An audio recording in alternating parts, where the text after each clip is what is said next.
আমরা জাতির সামনে সদ্য সমাপ্ত ত্রয়োদশ জাতীয় সংসদ নির্বাচন, বিশেষত ঢাকা 13, মোহাম্মদপুর, আদাবর, শেরেবাংলানগর আসনের নির্বাচন ফলাফল, নির্বাচনকালীন অনিয়ম, সহিংসতা এবং নির্বাচন পরবর্তী পরিস্থিতি সম্পর্কে আমাদের সুস্পষ্ট ও প্রামাণ্য বক্তব্য উপস্থাপন করতে উপস্থিত হয়েছি। প্রিয় সাংবাদিক ভাইয়েরা, 12 ফেব্রুয়ারি অনুষ্ঠিত নির্বাচনের দিন ঢাকা 13 আসনের শুরু থেকেই অস্বাভাবিক ও পরিকল্পিতভাবে উত্তেজনাপূর্ণ পরিবেশ সৃষ্টি করা হয়। বিভিন্ন কেন্দ্রে রিক্সা প্রতীকের এজেন্টদের জোরপূর্বক বের করে দেওয়া হয়। পর্দানিসীন মহিলা ভোটার সহ সাধারণ ভোটারদের ভয়ভীতি প্রদর্শন ও হয়রানির অভিযোগ পাওয়া যায়। কেন্দ্র পরিদর্শনে গেলে বাংলাদেশ খেলাফত মজলিসের আমির ও ঢাকা 13 আসনের রিক্সা প্রতীকের প্রার্থী আল্লামা মামুনুল হককে কেন্দ্রে অবরুদ্ধ করে রাখা হয় এবং শেষ পর্যন্ত সেনাবাহিনীর সহায়তায় কেন্দ্র ত্যাগে বাধ্য করা হয়। কিছু কেন্দ্রে ভোট বাক্স ও গণনা প্রক্রিয়া অস্বাভাবিকভাবে নিয়ন্ত্রণে নেওয়ার ঘটনাও আমাদের নজরে এসেছে। 4:30টার দিকে একাধিক কেন্দ্র থেকে আমাদের এজেন্টদের বের করে দেওয়া হয়।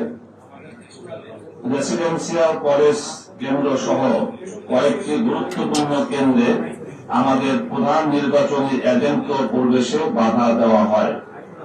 একই সময় জাল ভোট প্রদান ও ভোটার প্রভাবিত করার অভিযোগ ওঠে। আমরা তাৎক্ষণিকভাবে সংশ্লিষ্ট কর্তৃপক্ষকে অবহিত করলেও কোথাও কার্যকর প্রতিকার দেখা যায়নি, বরং দুষ্কৃতিকারীদের বিরুদ্ধে দৃশ্যমান কোন গ্রেফতারও করা হয়নি। ভোট গণনার সময় অনিয়ম আরো প্রকট আকার ধারণ করে।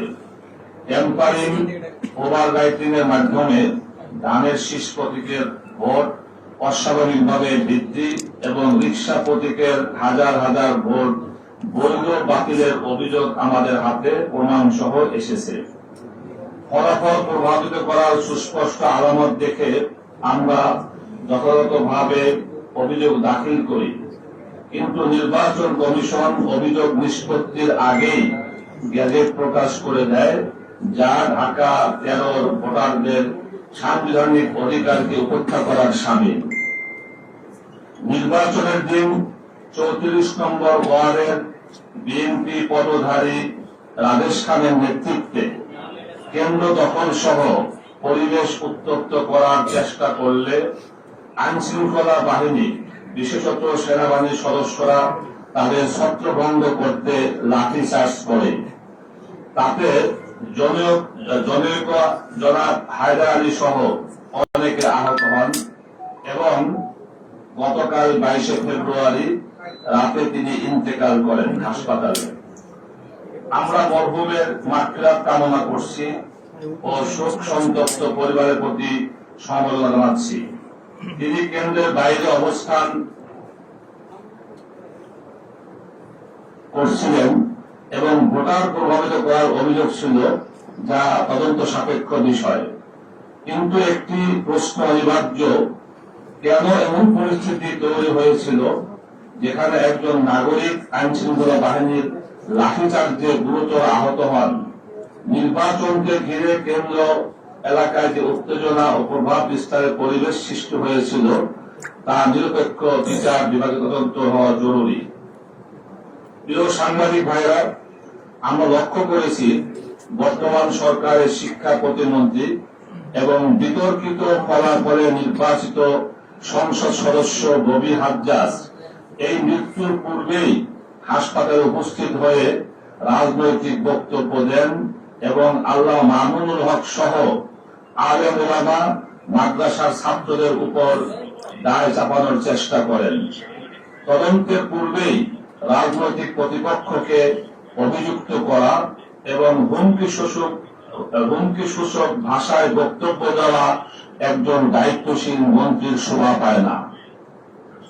আমরা সরাসরি কাউকে অভিযুক্ত করছি না, তবে নির্বাচনের দিন সৃষ্ট উত্তেজনাপূর্ণ পরিবেশ, পরবর্তী রাজনৈতিক ভাষ্য এবং একতরফা দোষারোপ, এসব মিলিয়ে জনমনে স্বাভাবিকভাবেই প্রশ্ন তৈরি হয়েছে।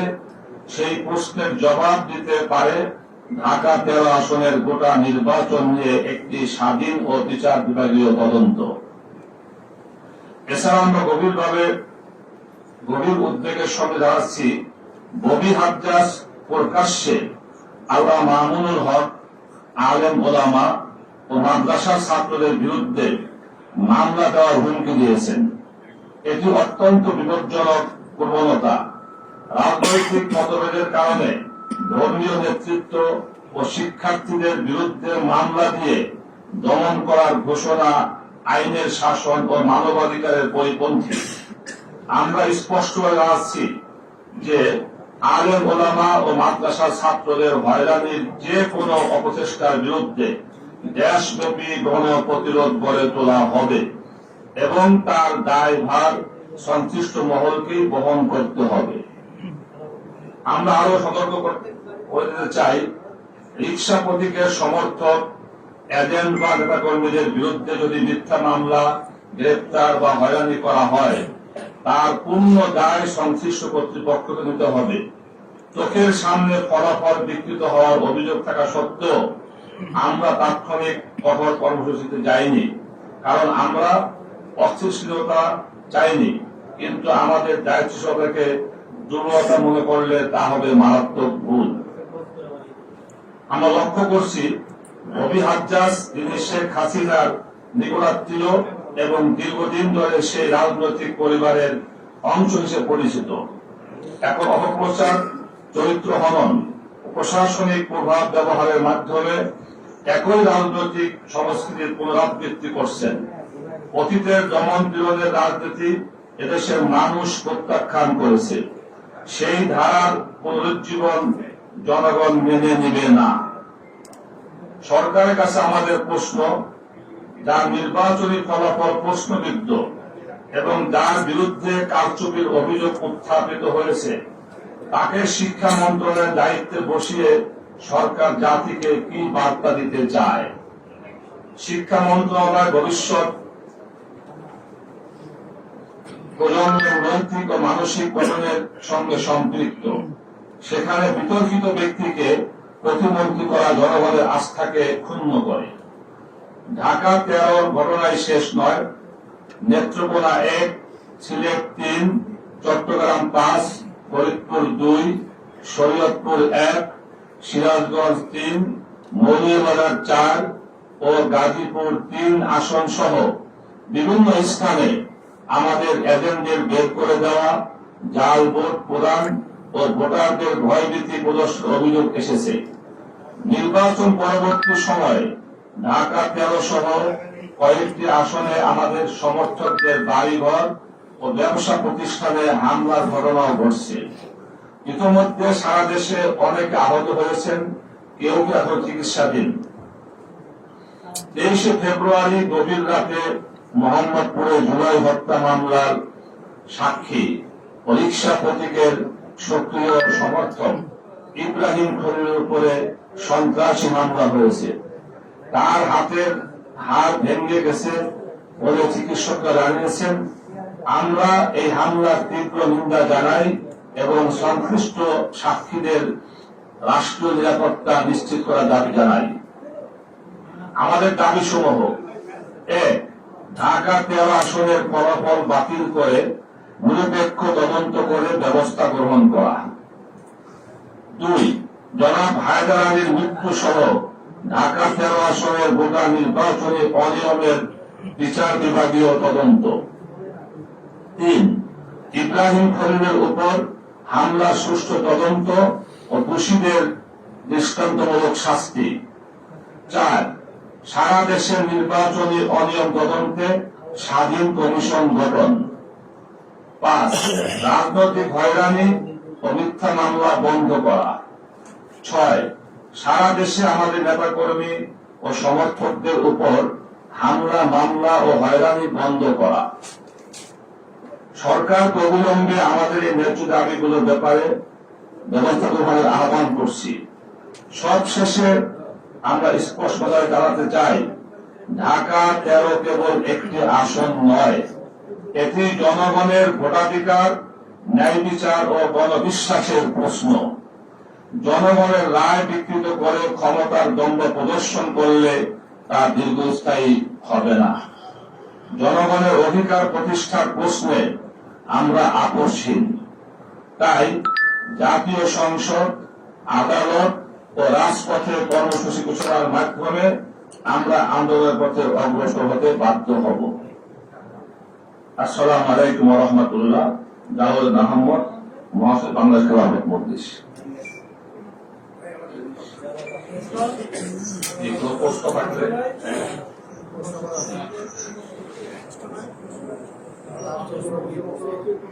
আপনার নির্বাচন কমিশনের একটি অভিযোগ পেয়েছিলেন, সেই অভিযোগের কোন পেয়েছেন কিনা? অভিযোগের কোন ব্যবস্থা আমরা লক্ষ্য করিনি। এখন আমরা আইনিভাবে পদক্ষেপ নেব আর কি। যেহেতু আপনার সাথে এখন পর্যন্ত না পাওয়াটা আপনার আমাদের বোঝাবেন। জি,